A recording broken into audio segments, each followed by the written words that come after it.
The heat that day was the kind you could feel in your teeth, dry, unmoving, and settled like dust in the bones of the neighborhood.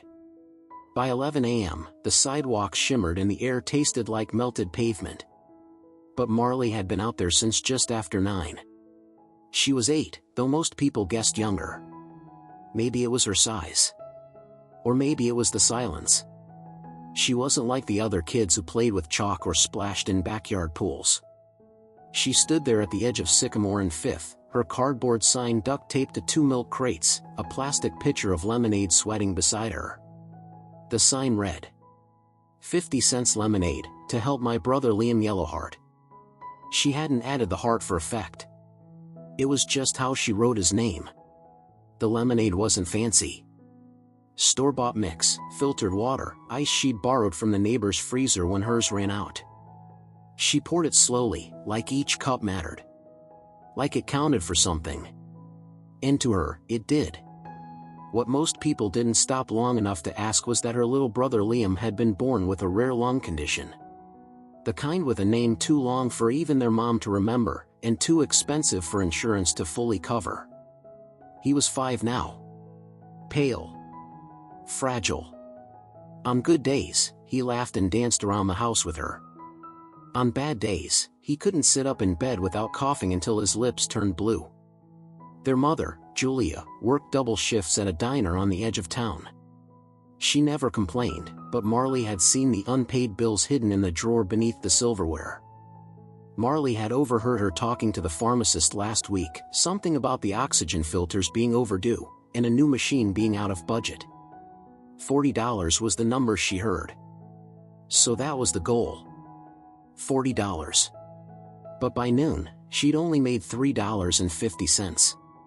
The people who passed by were kind in the way strangers often are, smiling but busy. A jogger gave her $1 but didn't take a cup. An older woman said she was proud of her but didn't stop walking. One man, in a business suit, told her he was late for a call and would definitely come back. He didn't. Still, Marley stood.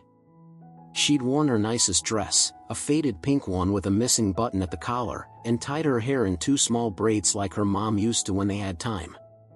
She was wiping a drop of lemonade from the side of a cup when the black Range Rover pulled up. It didn't match the rest of the street.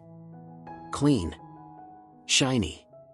Tinted windows and California plates. The engine purred like something expensive. The door opened, and a man stepped out. Bald. Broad-shouldered.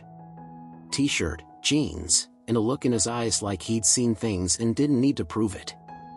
He walked up slowly, taking in the sign. "Is it cold?" he asked. Marley nodded. "I kept the ice in a bowl under the crate." He smiled a little. "Smart." He handed her a $5 bill and crouched down beside the stand as she poured him a cup. She tried to give him change, but he held up a hand. "Nah. You keep it." They sat like that for a while. Him crouched low, sipping lemonade. Her standing still, like she was guarding something bigger than juice. Finally, he asked, "Who's Liam?" She pointed down the block. "My little brother. He's sick.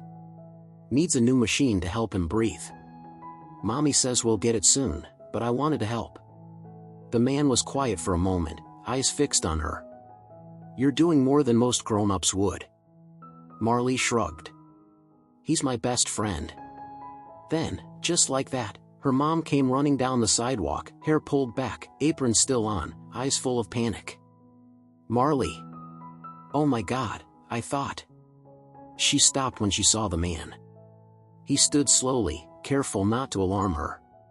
"Is she yours?" Julia nodded, catching her breath. She told the neighbor she was playing. "I didn't know she looked at the stand." "Sweetheart, you can't just disappear like that." "I was just trying to help," Marley whispered, suddenly small. Before her mother could scold or console, the man pulled a card from his back pocket. "You don't know me," he said, "and I'm not trying to make this complicated. But there's a clinic in LA that can help your boy. Call that number. Ask for Dr. Hennessy. Tell him Jason sent you." Julia blinked. Jason. He nodded once. Statham. Her eyes went wide. Wait, like the Jason Statham? He shrugged. Sometimes. Today I'm just a guy buying lemonade. He knelt again and looked at Marley. You're brave. Don't stop being that. Then he stood, gave them a small wave, and drove off like it was nothing. But it wasn't nothing. The next day, a delivery truck arrived. 2 brand new oxygen machines. A check from a private donor for $10,000. That evening, Dr. Hennessy called them personally. The first consultation had already been scheduled. All costs covered. Travel arranged. Lodging taken care of. Marley kept setting up her stand, even after that. Not for the money. Not because she had to. But because sometimes, other people stopped now. Other kids. Other moms. People who just needed something sweet. Something simple. Every now and then, a black SUV drives by slowly. Window down. A small wave from the driver's seat. And Marley waves back. Because some people don't need cameras or press.